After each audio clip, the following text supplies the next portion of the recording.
হাজব্যান্ডের জন্মদিন উপলক্ষে তারই আবদারে বানিয়ে ফেললাম ধনিয়া চিকেন। ধনিয়া চিকেন বানিয়ে তো নিশ্চয়ই আগে অনেকবার খেয়েছো, কিন্তু আমি যেভাবে বানালাম এইভাবে একবার বানিয়ে দেখো, চিকেনের স্বাদ কিন্তু অনেক গুণ বেড়ে যায়। ধনিয়া চিকেন বানাতে আমি 750 গ্রাম চিকেন নিয়েছি। ফ্রেশ ধনে পাতা তো লাগছেই। ধনে পাতাটা আমি খুব ভালো করে জলে ধুয়ে পরিষ্কার করে নিয়েছি। একটা মিক্সিং জার নিয়েছি, তাতে অল্প অল্প করে ধনে পাতাগুলো ভাঁজ করে দিয়ে দিচ্ছি। সাথে অ্যাড করে দিচ্ছি 8 থেকে 10টা কাঁচা লঙ্কা। ঝালটা যে যার স্বাদ অনুযায়ী নিও। অল্প একটু জল অ্যাড করলাম। পাতার নিজস্ব জল থাকে, তাই বেশি জল অ্যাড করতে লাগে না। একটা স্মুথ পেস্ট তৈরি হয়ে গেছে।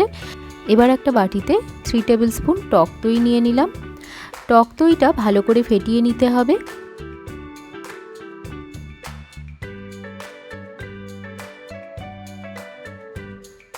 তারপর ওই বাটিতেই দিয়ে দিলাম 1 চা চামচ গোলমরিচ গুঁড়ো, 1 চা চামচ ধনে গুঁড়ো, 1 চা চামচ চাট মশলা, 1 চা চামচ নুন ও 1 টেবিল চামচ কাশ্মীরি লাল লঙ্কার গুঁড়ো।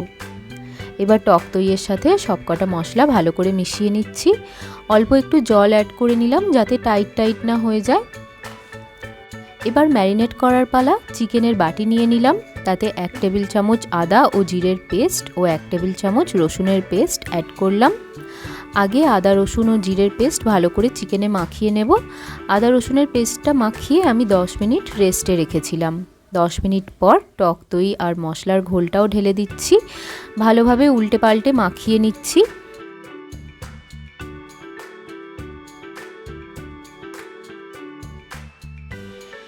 এবার ধনেপাতার পেস্টটাও চিকেনে মিশিয়ে নিয়ে ভালো করে মাখিয়ে 45 মিনিটের জন্য রেস্টে রেখে দিলাম। একটা কড়াইতে 4 টেবিল স্পুন তেল গরম করে নিচ্ছি। তেল গরম হয়ে গেছে। আমি 2টো বড় সাইজের পেঁয়াজ কেটে রেখেছিলাম আগেই, সেটাই তেলে ছেড়ে দিলাম। ধনিয়া চিকেনে খুব বেশি পেঁয়াজ দেবার দরকার পড়ে না। আমি 750 গ্রাম চিকেনের জন্য 2টো বড় সাইজের পেঁয়াজ ব্যবহার করেছি। এই পরিমাণটাই নিও। পেঁয়াজটা গোল্ডেন ব্রাউন হয়ে গেছে দেখতে পাচ্ছ। এই সময় ম্যারিনেট করা চিকেনটা ঢেলে দিলাম।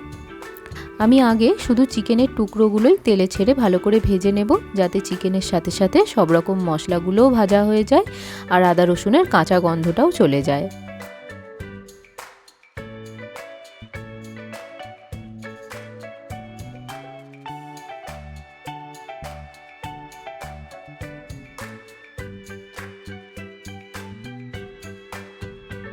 চিকেনটা অনেকটা ভাজা হয়ে গেছে। এবার ম্যারিনেট করা গ্রেভিটাও চিকেনের ওপর দিয়ে দিলাম। খুন্তির সাহায্যে ভালো করে নেড়ে চেড়ে নিয়ে আবারও চিকেনটা রান্না হতে দিলাম গ্যাসটা হাই ফ্লেমে রেখে। যে জায়গায় ম্যারিনেট করেছিলাম সেই জায়গাটা ধুয়ে অল্প একটু জল মিশিয়ে দিলাম রান্নায়। এই রান্নায় এর থেকে বেশি জল লাগবে না, ধনেপাতা থেকে তো এমনিতেই জল বের হয়, তাতেই চিকেন সেদ্ধ হয়ে যাবে। চিকেন প্রায় সেদ্ধ হয়েই এসেছে।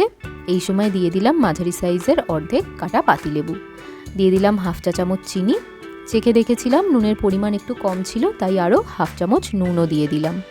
শেষে আরও 2 মিনিট হাই ফ্লেমে ফুটিয়ে নিয়ে গ্যাস অফ করে দিলাম। একটা পাত্রে সার্ভ করে দিচ্ছি। রাতে রুটি বা পরোটার সাথে ধনিয়া চিকেন খেয়েছিলাম।